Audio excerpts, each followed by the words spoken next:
Welcome to this episode of The Wolf and the Shepherd. Today we are talking about cosplay and the various parts of cosplay, but we're going to dig in a little bit more on cosplay with furries and bronies. So as we kind of look right now at cosplay, what exactly would you define cosplay as? What is cosplay? For those out there that don't know, what is cosplay? Well, cosplay is the practice of dressing up as a character from a movie, book, or a video game. To me, I think the practice came about from people who were disgruntled that they could only really dress up once a year at Halloween with an excuse, and people who just wanted to play dress up just a little bit more often, and obviously in this age with the internet, found similar, like-minded people. Sure. And I think this is how it cosplay came to be. Yeah, nobody frowns on anybody dressing up in a costume at Halloween. It's a given. It's actually the opposite, right? If you're not dressed up at Halloween, you're kind of a party pooper. Yeah. It's like, oh, why didn't you dress up in a costume? Oh, well, and then they sold those T-shirts that says, this is my Halloween costume. It's like, oh, Look how you're trying to be that way. So now we've kind of spun that Halloween out with that costume dress up, but now we've created this subculture in cosplay. Yeah. For, year-round, basically, is what you're saying. Uh-huh. Yeah. Cosplay, at least in the Western world, didn't start coming around into popular culture until about the 90s, but it could be traced back to Japan into the previous decade, simply based upon a lot of anime and manga characters. So we're talking about the 1980s? Yeah. Mm-hmm. Wow. And that was in Japan when it first started then, and again, you have to remember, not really any internet as such. Right. So how internet as we know it today. Right, yeah. Yeah. Yeah, who knows what they had there. So basically this is kind of another little piece of culture that we've kind of stolen, from Eastern Asia. They said, oh, look, we're dressing up as these characters. And then somebody somewhere says, oh, this is kind of interesting. Let me go ahead and do that. And now all of a sudden it spills in 10, 15 years later, and now there's people just dressing up year-round. Yeah, and I think, going back to how it came from Japan to here, it was around that period, the early 90s, where the American fascination for anime and manga comics came really into play, and I think in a lot of the comics, because they were, direct translations of the Japanese magazines, but just with English text in there. Right. But there were also articles about cosplay in there, and I think, it's actually in the magazines, Japanese in the magazines, wow. Advertising. So were they actually encouraging it, or was it just talking about what's going on? Right. No, I mean by the time, as I said, the manga and anime comics had become popular over here. Cosplay was already a thing over in Japan, and they were already having, various national conventions. So it was already popular over there. And once the anime cartoons came into play and got on the Cartoon Network and various networks over here, and the popularity started rising more and more. Yeah. I think there's more awareness, and again, there's a little bit later, so people had access to the internet. That's crazy. That's crazy. Now, in terms of, anything that gathers any traction, I suppose, cosplay, as soon as it started growing, attracted a lot of commercial interest. Oh, sure. I mean, they saw that availability. Hey, we can make a buck off this. Sure. So let's figure out how we're going to make a buck off this. Yeah. There are always businesses where they have a division where if somebody said to them, hey, let's make full-size adult superhero costumes and all these other type costumes, the various, I think, before cosplay became a thing, it's like, well, yeah, we do that once a year, 6 weeks before Halloween, but then all of a sudden you've got a year-round market, and I think a lot of the Halloween stores have actually now just offsets of the full year-round cosplay. And and of course, here we are, we're recording in October. Halloween's right around the corner. One of the things that always baffled me about a Halloween store was you kept seeing the same things every year. Yeah. There never was a after Halloween sale. Right. They packed up those costumes, right? and you saw those same costumes the next year. Yeah. So even though they might have went out of vogue, there might have been something that isn't as popular anymore. Right. You could still snag that costume. But the ironic thing, if you probably think back to before the commercial people kind of grabbed a hold of this, right, was a lot of these people probably made their own costumes. So, somebody that sits there with talent, obviously, right, for 2 or 3 months, and they make this costume, like you say, commercial interests probably grabbed a hold of that and said, well, wait a second, what if we go ahead and make this costume for the people that really want to go to these deals but don't have the 2 or 3 months to create the costume? Then we sell it, and we license it, and we bank off of it. And I think that's what you're kind of leading into is that's basically kind of what happened here. Right. That along with the Halloween, knowing, Halloween's around the corner, so the cosplayers that might only dress up once a year will mark these costumes up and go ahead and really bank off of that. Yeah. I don't know if you remember back when, I don't know, maybe you were about 7 or 8, I think it started with the influx of plastic masks for Halloween, because there used to be, I think, latex, a lot of them before then, but then I guess we got flooded by a whole bunch of Chinese kind of superhero masks and all that stuff. And I always remember buying a mask kind of like a size too small accidentally. And you know where the ring hole was? Well, where you put the cord through to tie the thing on, or the elastic. That would start digging into your face after a while. It's too small. Yeah. And have you bumped into anybody? I mean, that thing, especially because it would sometimes split in different parts. Yeah. And it would start digging into your face, and then if anybody bumped you...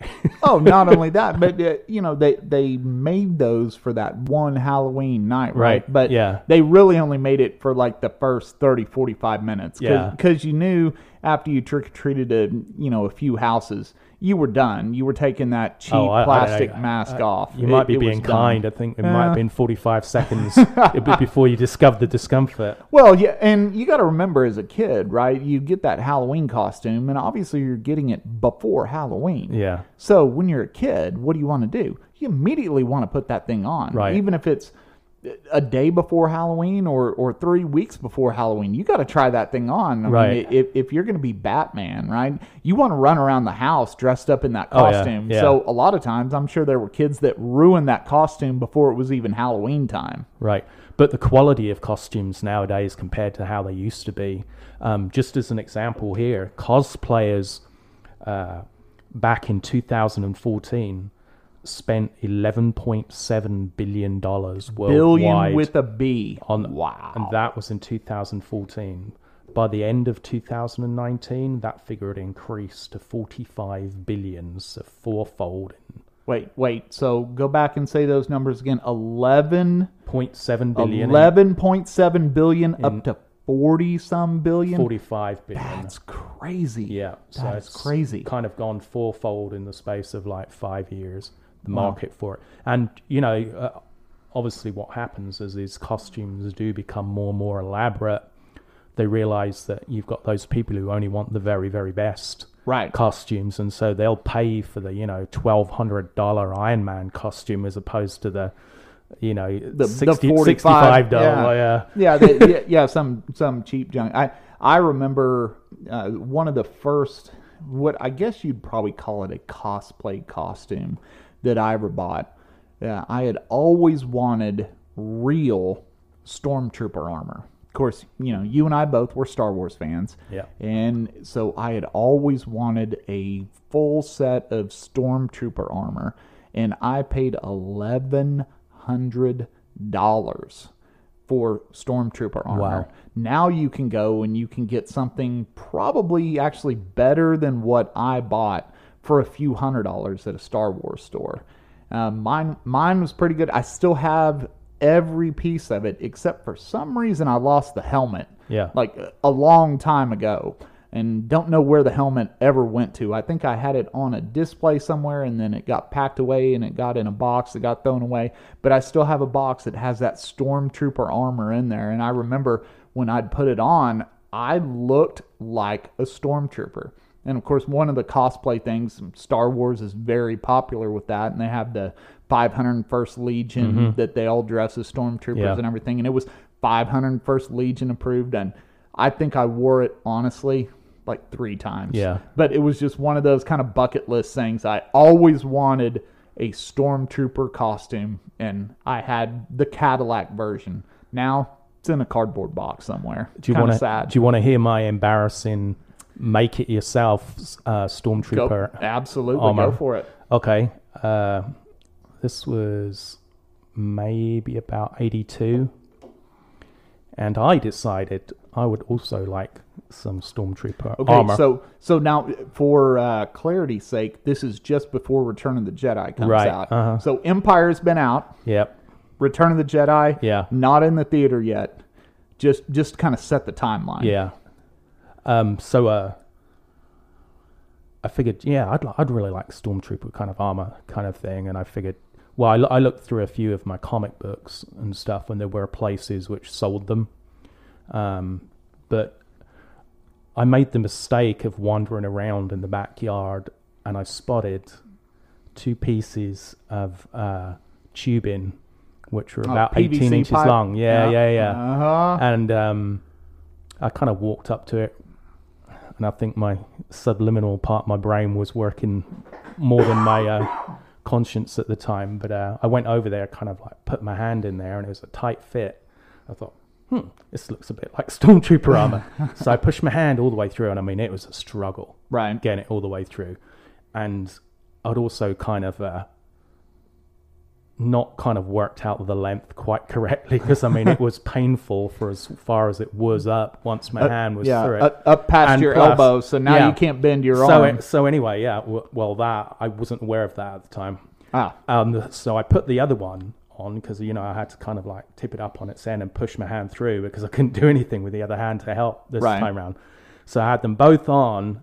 Then I realized I couldn't bend my arms. Right, and now I can't reach. Yeah, now you're sitting there with these tubes on your arm, trying to figure out, well, how am I supposed to get these off? It was at that point I realized I'd made a terrible mistake, and I had to wait for my dad to get back from work. So I sat out in the backyard. I think it was for like about 3 hours, because I didn't want to go and knock on the back door. My mom was inside, but I didn't want to disturb her and listen to a lecture, so I figured I'd wait till my dad came home, and he had to actually use a sawzall type thing to cut through it and cut it round just at the points where I could get my elbow joint through.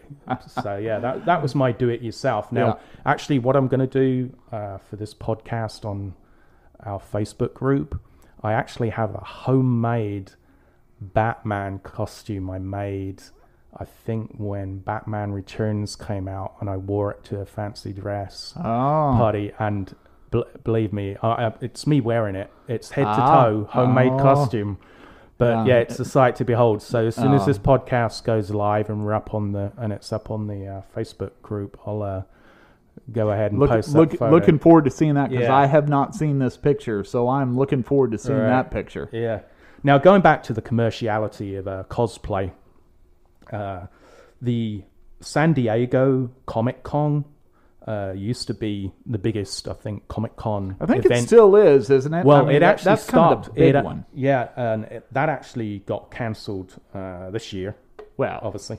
Along with everything else. But on average, more than 130,000 people go to that each year. And you can imagine just as much. That's more than the Super Bowl. Well, they're taking a lot of money, obviously, to spend there on merchandise and everything else. I mean, that events like that, and that's not the only one. It just happens to be the largest one. And they're very specific cosplay ones, again, like you mentioned with the Star Wars ones. Right.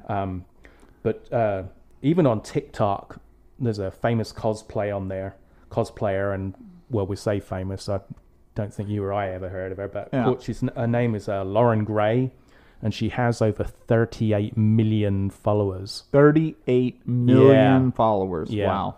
That's crazy. Yeah, I haven't checked her out yet, mainly because I don't have TikTok. But I know we have a TikTok channel, but we actually don't manage it because neither one of us are savvy enough to understand how to do TikTok. So we leave that to some of our associate producers. But check out Lauren Gray, I guess, on TikTok. However you do that, and I'm sure our associate producer is going to be listening through this and giving you some kind of link on how to do that. Yeah, and I may even upload a photo of her onto the Facebook group page as well, as long as she's decent. Anyway, there's a few other cosplay things before we divert into our furries and bronies, which I'm sure the listeners are really looking forward to.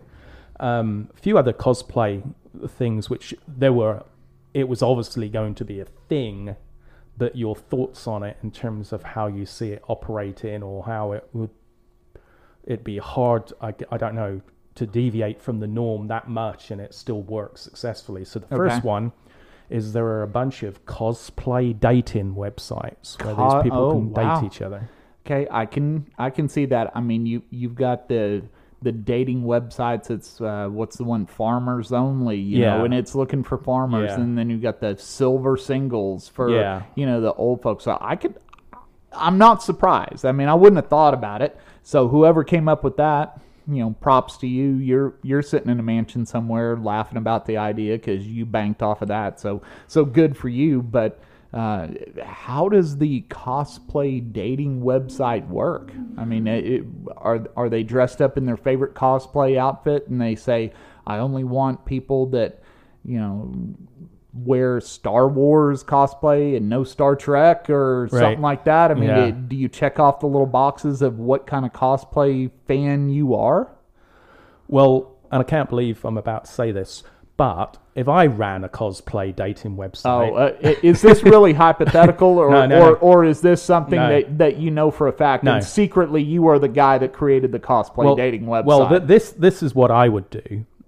I would have your main profile photo had to be you normal. Okay, just your normal everyday self. Because at the end of the day, unless somebody's way into this more than they need to be. Now, hang on. Now, let's be honest. So, if you got 1 million people signing up for this, 995,000 just signed out if they got to put the regular picture up there. Well, you see, this is the way you make it work, though, because nobody really wants to date somebody based upon what they look at like in cosplay, when that's only going to be a small percentage of the time. Oh, tell that to Instagram. Well, yeah.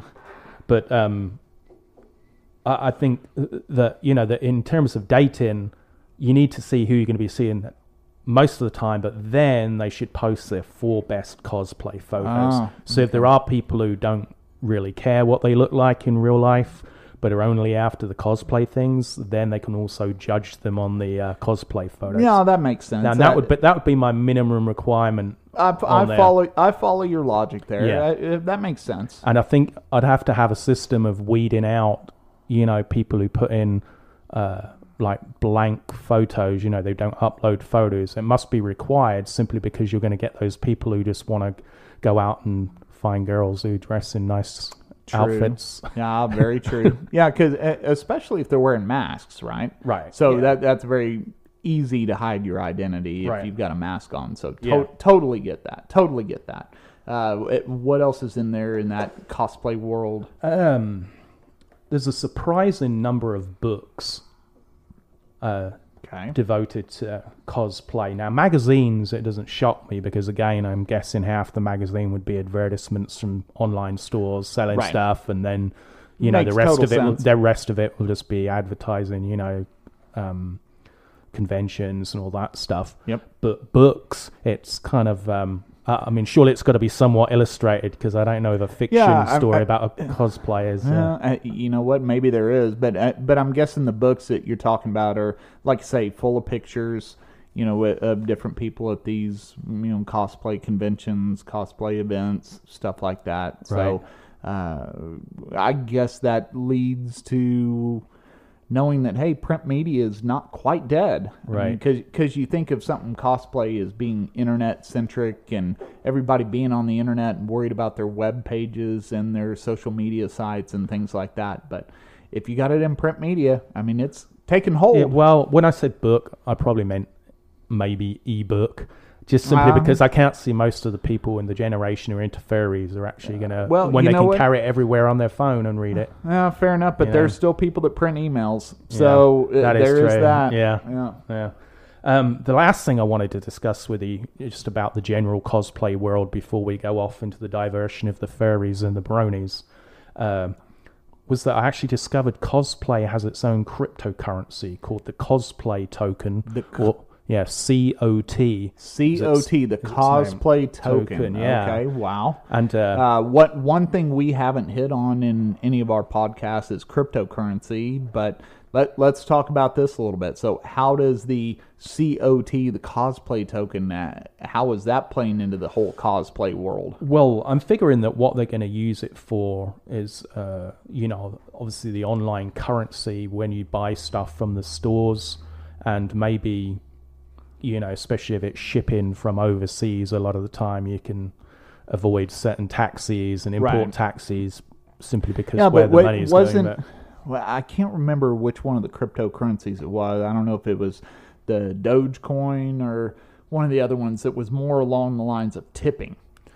That was the Dogecoin, because they used to do it on Reddit. So I'm wondering if this is kind of the same thing with the cosplay. It's like, okay, here's me in a cosplay costume, right? Yeah. So tip me cosplay coins. Yeah. And maybe that's what's going on. And once again, our crack team of fact checkers, we haven't figured this out. We just saw that there is one, and hey, figure it out. Yeah. But, I don't have a COT cryptocurrency address, but you can tip me a COT coin, and I'll let you know what that address is once I figure out how to get one. Yeah, I know there's a ever-growing number of Bitcoin ATMs appearing all over the United States, including here in North Texas, but I think it's going to be a long time before they come across a cosplay token ATM. But you know what? What if the cosplay token ATM dressed up as a vending machine? Then it's sitting there and it's doing cosplay. I mean, that'd be the way I'd try to do it. It's just like listening to Pinky and the Brain sometimes. Sometimes. But I digress. So we got off cosplay, but let's talk about kind of where we originally wanted to go with this podcast, and we decided that we were going to combine a few things into one, right, on this. So let's talk a little bit about furries, because originally we were going to do a podcast all about furries, but we decided, hey, let's rope some of this stuff together. And to me, and this is no offense to the furry community, but to me, it's just kind of a form of cosplay. And so when you and I were talking about bringing up furries and everything else, we kind of decided to go kind of north on the writing down our topics and figuring out what we were going to talk about. And we said, oh, no, the main topic's got to be cosplay. And then, of course, the bronies we're going to get to in a minute. But so what exactly, beyond just the term furry, what exactly is a furry? This is one of those questions I'd love you to be able to go back in time, interview somebody who knew the answer, but the audience be from about 50 years ago or 60 years ago. And have to watch their faces listening to this explanation of what a furry is. We do have some audience members out there that are 65 plus. Yeah. So we're going to pander to them a little bit, and for those that actually kind of know what it is, we'll still go on with this, because, like I said, I'm not 100% sure exactly what they are. Okay. So explain it to me like I'm one of those 65 pluses out there. Right. So what is a furry? Okay, a furry is basically an enthusiast for animals who have anthropomorphic qualities, i.e. human characteristics, or at least they can ascribe human characteristics to them. And they have a great fascination with animals, like in cartoons that talk, especially the female characters. But so we're talking about cartoon characters like, say, Bugs Bunny, right? Yeah. So Bugs Bunny is a rabbit. He's obviously a rabbit, right? Yeah. And he talks, he speaks English, but he kind of walks around in the cartoon like a human. He doesn't hop around like a rabbit Right, does. yeah. But you know he's a rabbit. Yeah. But he acts more like a human than a rabbit. Yeah. And that's those anthropomorphic qualities, it's like using reason, logic, all this stuff. But, in particular, furries are attracted towards people who dress up in furry costumes. Furry being anything from the fur world. I mean, I'm guessing saying they kind of keep it strictly to mammals, but who knows? There might be some fish furries out there. I'm not sure. Well, maybe that's a secret subset. Right. That's kind of somewhere on the dark web of the fish furries. Maybe they're the scalies or something like that. Yeah. But yeah. So you're talking about, like you say, mammals. That makes sense, right? Because most mammals, I mean, you take your dog or your cat, right? Yeah. Everybody's kind of picked them up, made them walk on their hind legs, said, look, I'm a person, right? So I can see the whole mammal concept, that you can kind of picture a mammal walking on its hind legs like a person, even though they don't do it full time. Right. There's actually furries are so popular, and there's been a number of psychological studies on the practice. And there's actually an academic body named IARP, also known as Fur Science. So I don't know if you can actually get a degree at DeVry online with us or not. I'm not sure. But anyway, it's comprised of psychologists, sociologists, social workers all around the world. Now, I don't know about you, but if I heard a list comprised of psychologists, sociologists, and social workers, to me it sounds like an intervention group. Absolutely. I mean, it's people in professional terms of trying to get people away from alcoholism and drug abuse. Yeah. Let's be honest. I mean, and family troubles and all those things. So I'm totally with you on that one. Yeah, that sounds like Daddy has cashed in your trust fund and he's paid for an intervention group to stop you dressing up like a cow every Saturday. Right. And whatever's left, he's going to buy a boat and call it, Don't Sink This Furry. Yeah. Well, I was actually, while I was actually doing some research, and again, this is one of those subjects which we could have winged it and nobody would have fact checked us, but I did actually do some research on this, and there were a bunch of interviews with practicing furries online, obviously. Is that the term that they want to use, though, is practicing furry? No, I just put that in front. Oh, okay. Yeah, I didn't know what else that makes to say. it sound especially professional. It's like a practicing doctor, practicing It's an lawyer. amateur furry, yeah. I guess if you're going to do it, maybe you want to be a professional furry. Are you a practicing furry? Do you actually get to the point to where you're a professional furry? I don't know. Getting too deep down the rabbit hole. Well, I don't know. I think, maybe the amateur furries are the ones that keep turning up as snakes every now and then. It's like, furry, idiot. Yeah. I got my animals confused. Right. I failed 7th grade science, so I don't know what a mammal is and what a reptile is. Well, one of the best opening lines of one of the interviews I read, this guy said, "Hi, my name is Josh, but you can call me by my furry name, Moonrazer." Oh, so they have furry names. Yeah. So I didn't know this. Yeah. Moonrazer. So Josh, a.k.a. Moonrazer. Yeah. Do you remember what animal he dressed up as? Because I'm picturing, Moonrazer. He's got to be like a coyote, right? Coyote, something like that's out there in the moonlight saying, "Oh, I'm a Moonrazer." It's probably a squirrel. Yeah, or raccoon. Maybe he digs around in the dumpster, right, and then he realizes, I might as well put a raccoon costume on. Now I won't look as bad digging in the dumpster dressed like a raccoon, because I can hang out with the real raccoons and maybe fit in. They can take me in as their family, and we can all go steal dog food together. Yeah. Now, if you had to guess, when would you think furries have been around since? Oh, gosh. I would have to say 90s. I just, shot in the dark guess here. I'm going to say sometime in the 90s. Right. It was actually the early 80s. Okay. And this shocked me because, again, without really any type of internet or texting, how did people find these support groups to gather together? How did furries find other furries? I mean, did you just basically bite the bullet and one day just walk down the high street in your panda costume?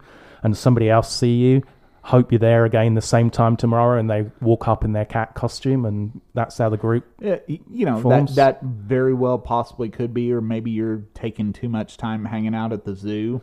Right. And, you go to the zoo, you got a season pass to the zoo, and you're kind of eyeing the koala bears a little too longingly, and somebody says, you know what? I bet that guy dresses up like a koala bear and sits there and chews on leaves and speaks in an Australian accent and would really like to hang out.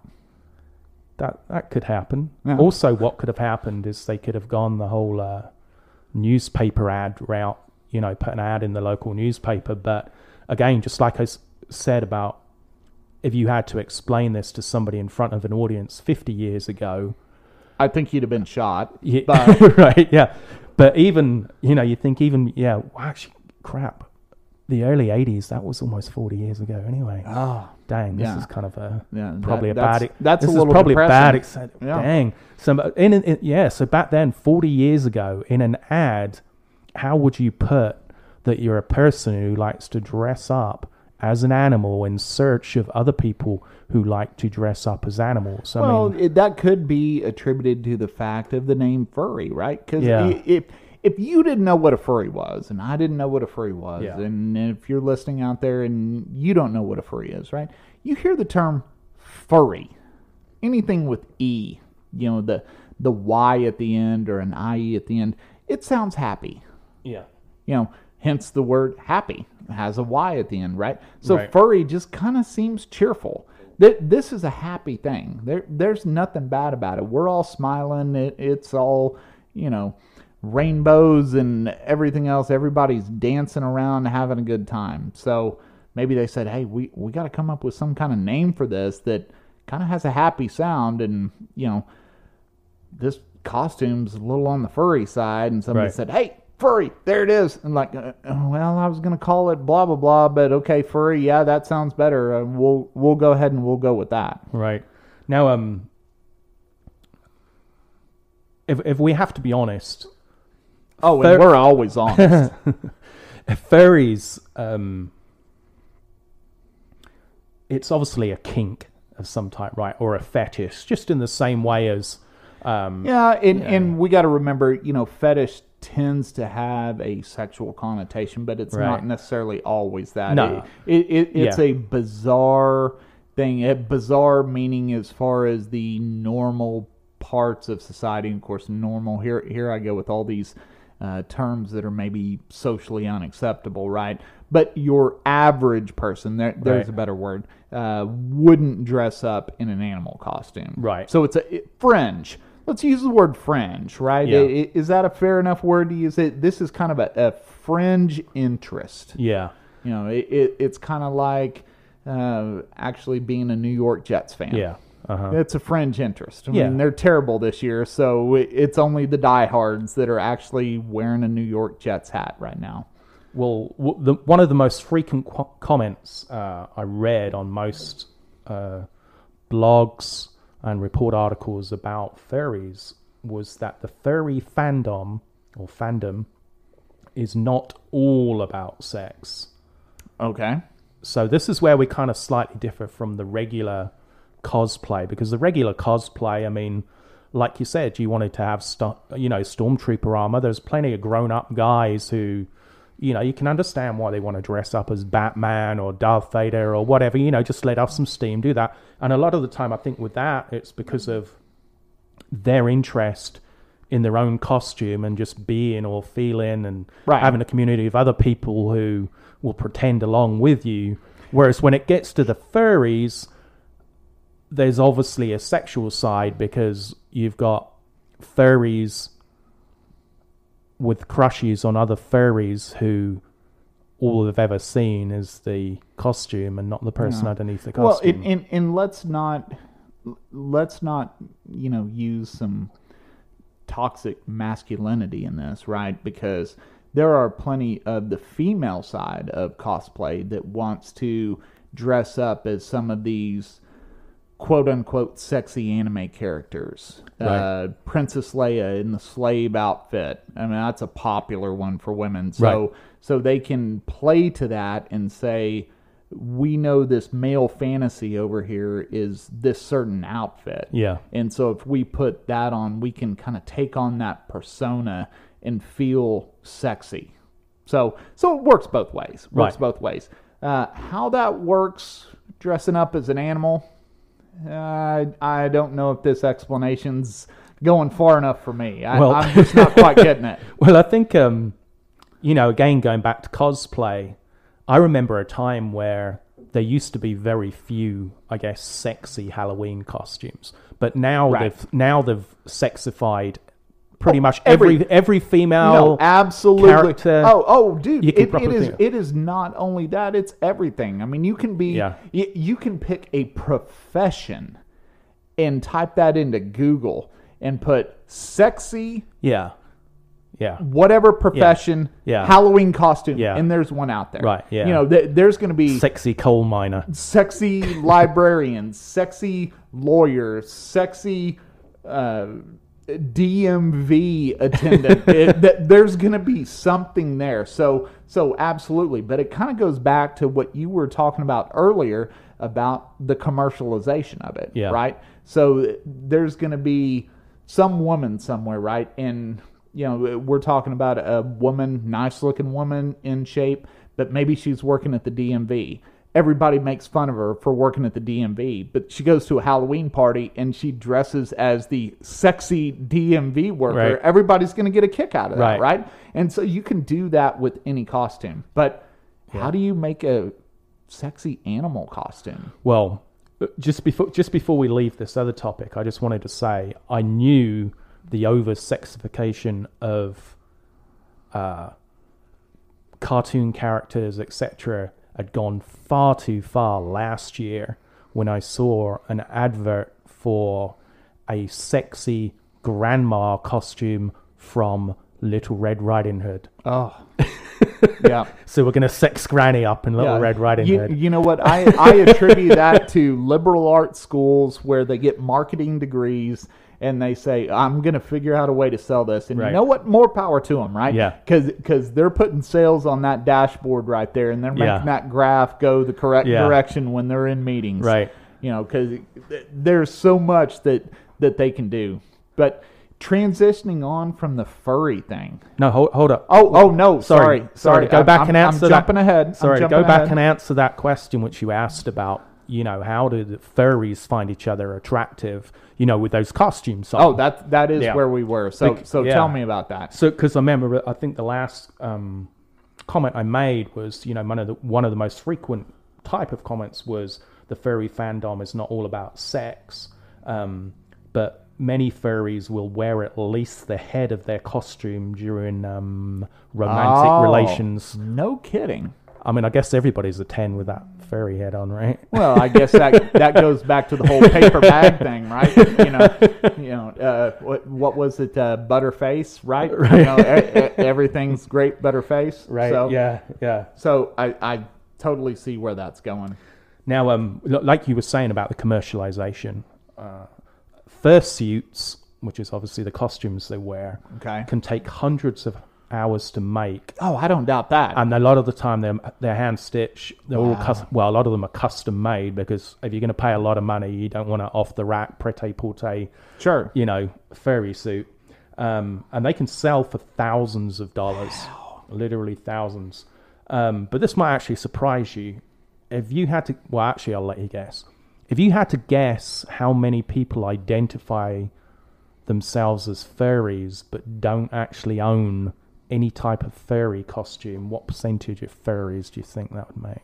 Wow. Okay, so we're talking about people that are furries but don't have a furry costume. Yeah. What percentage of total furries do you think that is? I'm going to go with the cheap, safe bet, and I'm going to go 50%. Actually, it's as high as 75%. Wow. So 75% of the furry community are pretty much voyeurs. Okay, so they're out there just kind of looking at the other 25%. Yeah, that has really finding them attractive, but they don't really care what the other furry finds attractive. Right. Yeah. maybe they're going to the Spirit Halloween store and buying a cheap $10 thing, but not wearing it that long because they're more interested in the ones that have gone all out and spent these thousands of dollars on these outfits. Right.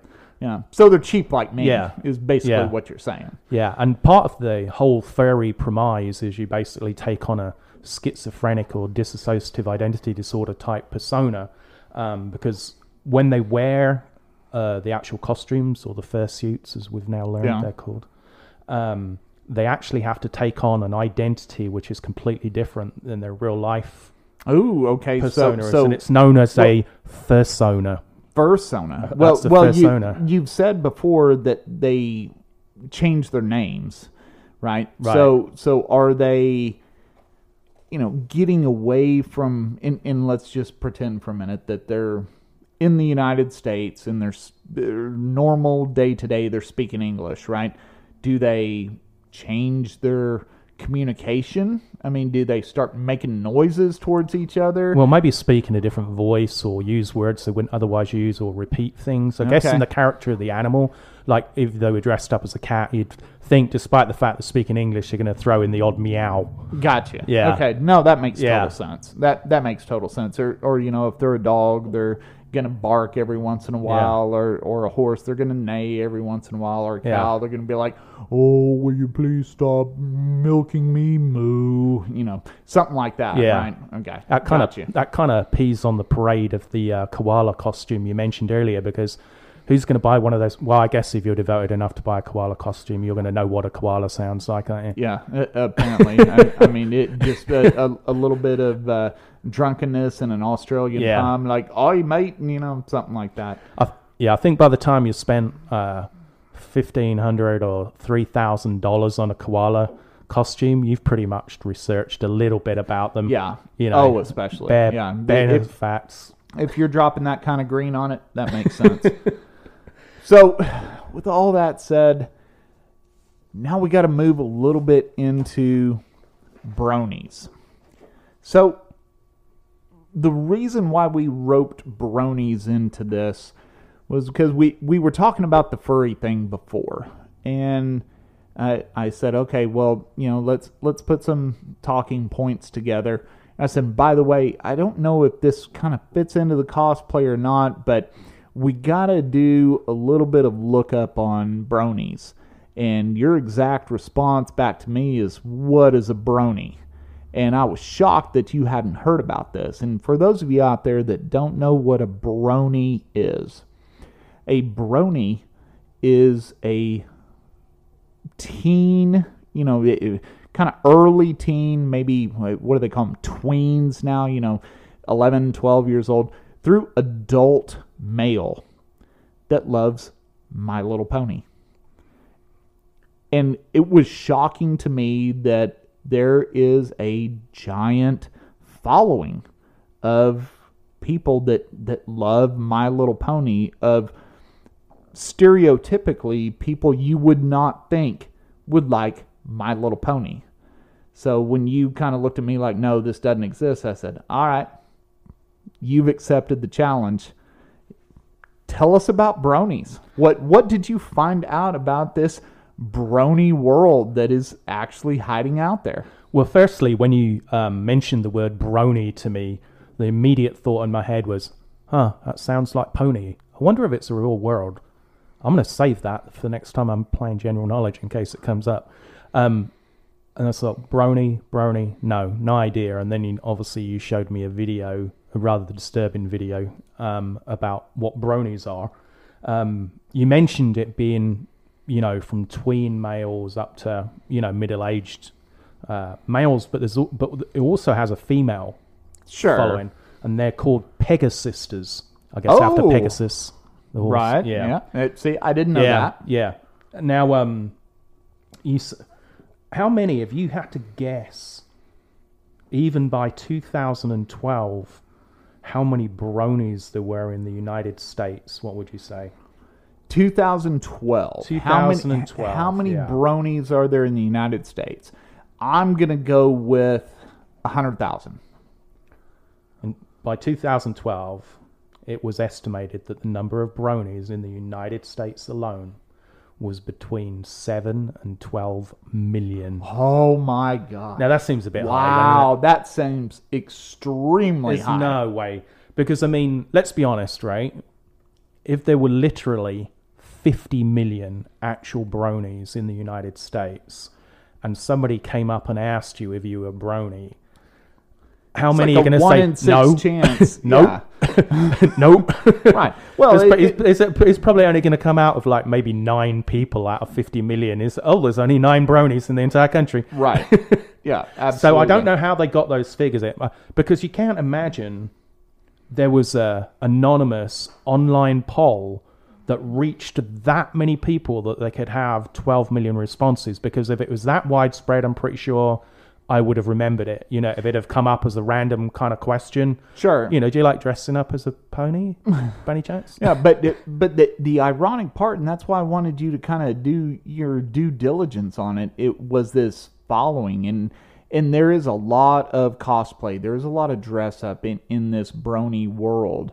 But there's some that don't necessarily dress up as the ponies, but are fascinated with the world of My Little Pony. Yeah. And My Little Pony, by the way, and I don't know if we fact-checked this or not, but it's been around for years. I remember as a kid, My Little Pony being available, but it was always the girls that had the My Little Ponies. I mean, I had Transformers and GoBots and Star Wars figures and things like that. And the girls would have the Barbie dolls and the My Little Ponies and everything. And it was truly a girl toy and a boy toy kind of thing. I mean, there was a time, and I don't know if this exists or not anymore, but you'd pull up to McDonald's and you'd say, I want a Happy Meal, and they'd say, do you want a boy toy or a girl toy? They probably had to get rid of that by now, right? Yeah. But I could see like a My Little Pony being the girl toy. I mean, that was always pointed that way. Yeah. But then this subset decided, no, these guys said, well, we like My Little Pony too. And they grabbed a hold of it and gravitated toward it and made this movement behind it almost as strong as the furries have done. Yeah, and My Little Pony, the toys were actually first released by Hasbro back in 1981. So again, we're looking almost, 40 years. And I've never actually seen an episode of My Little Pony. Nor have I. I almost watched a clip today on YouTube to prepare myself, but didn't bother. Actually. But I will tell you this. I took my daughter to a live My Little Pony show. I've seen horror movies in the movie theater. I've been to haunted houses. Mm-hmm. I've never seen anything scarier in my life than full-size adults dressed up in pony outfits dancing around on the stage. I told my wife, I said, I think I'm going to have to go. This is scaring me to death, seeing these people dressed up as purple and pink ponies dancing around on the stage singing. I truly got frightened. I wanted to just do horrible things to people because I was so psychologically damaged by watching this stage play out in front of me of these people dressed up and dancing as ponies. It was scary. Yeah, I mean, that's normally the kind of thing reserved for if you've dropped some lysergic acid or managed to get hold of some dimethyltryptamine. Yeah. Yeah. I mean, this is one of those things that maybe you take the magic mushrooms and you see, but all I had to pay was like $18 for a ticket, and I see these people dancing around. I'm like, I can't do this. I can't do it. I'm scared. I want to go home. Right. Now, Brony fandom actually started from an internet meme on 4chan. Now, I remember I used to go on 4chan quite a lot for so kind of like general research purposes, general news, political news, because it was completely uncensored, and there weren't back at that time. Yeah, we're talking about way back in the day. Yeah, there wasn't that many independent news sources, so anything you kind of read, you would kind of, it wasn't. You didn't have such an opportunity to be able to fact check what you were reading, because there weren't that many sources you could actually trace back to. Right. But anyway, like I said, it started from an internet meme on 4chan, and in 2010, a new My Little Pony series was released, and it was called Friendship is Magic. Okay. And after that was released, that was when the Brony was officially born, because on 4chan you'd have people upload photos of themselves in My Little Pony kind of rainbow colored wigs and all this stuff, and then it started developing further from that, and from that point, you know, it started gathering traction, and now, I mean, it's got quite a worrying number of members. I mean, back in 2012, it's between 7 and 12 million, I know, which is quite a big error rate. Well, but, yeah, you know. but you're also talking about that movie coming out 2 years just before this. That's a huge following in that short a time. Right. I mean, if you stop and think about it, that's a huge following just based off of that. Yeah. And with all the commercial things that are fighting for people's attention, even 10 years ago, gotta admit, you know, more power to the My Little Pony people. Right. I mean, that they were able to grab a pretty sizable subset of the population to get them right behind this. Right. And I think, you know, there hasn't traditionally been much criticism of cosplay or even furries in terms of it being a threat to kids. Right. Because it's mainly practicing adults. But there's been a bit of concern, you know, in regard to the whole kind of brony movement, because it creates a similar environment with you know, grown adults and little kids in the same kind of world. And it was actually back in 2014, a critic of Bronies said, "The problem with Bronies has nothing to do with grown men like in a children's cartoon, but everything to do with their usurping of a safe space for young girls and distorting it into a hypersexual and toxic environment for those younger fans." Wow. And that, you know, it's hard to kind of, regardless of whatever innocence there is in the brony movement, you can't really come back with a good rebuttal for that criticism of it as such. One of the things I remember when I was kind of showing this to you and kind of explaining to you what I knew about it, which, by the way, is very, very little, was a documentary that had came out about the whole brony movement. And I guess one of the positive things that came out of it was some of these teen, young adult males that shared this interest, which on its face seems kind of harmless, was able to find some friendship through this.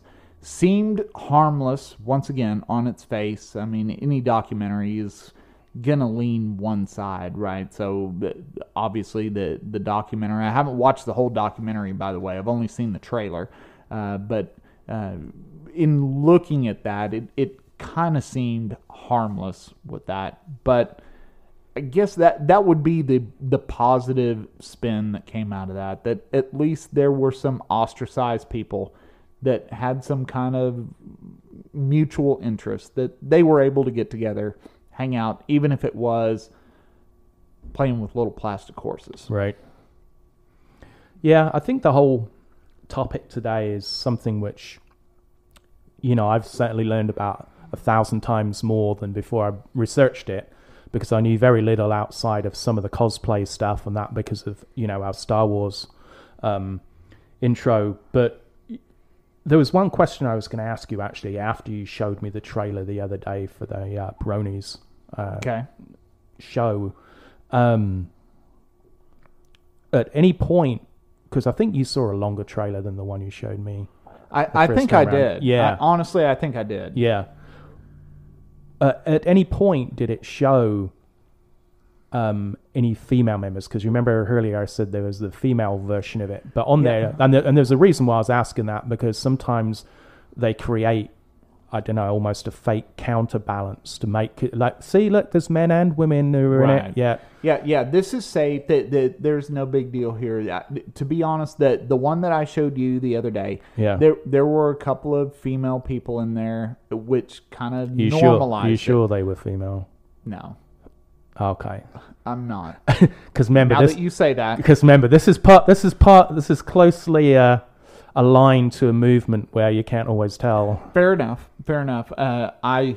I assume them to be female. That is probably my own error. Right.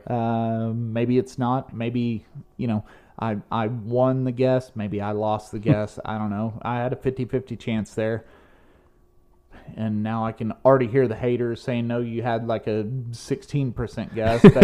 But anyway, I think there are enough female people out there that can probably legitimize this, because there's that attack on toxic masculinity and trying to let the male members of the Brony movement feel like, hey, it's okay. It's okay to like this. We like it too.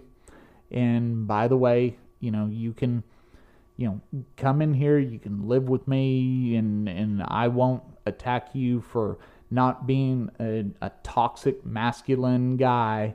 And so it provides them a safe space. That's kind of the way I look at that, if that makes sense. Yeah. So I had this thought about the largest kind of Comic-Con equivalent for Bronies is called BronyCon. BronyCon. Yeah, okay. And it actually ended last year. Okay. Was this a casualty of COVID, or did this... Well, this was last year. It's last year. I don't know why it was its last year. Okay, so they said this is the last one. So this is pre-COVID. They decided to close it down. Okay, fair enough.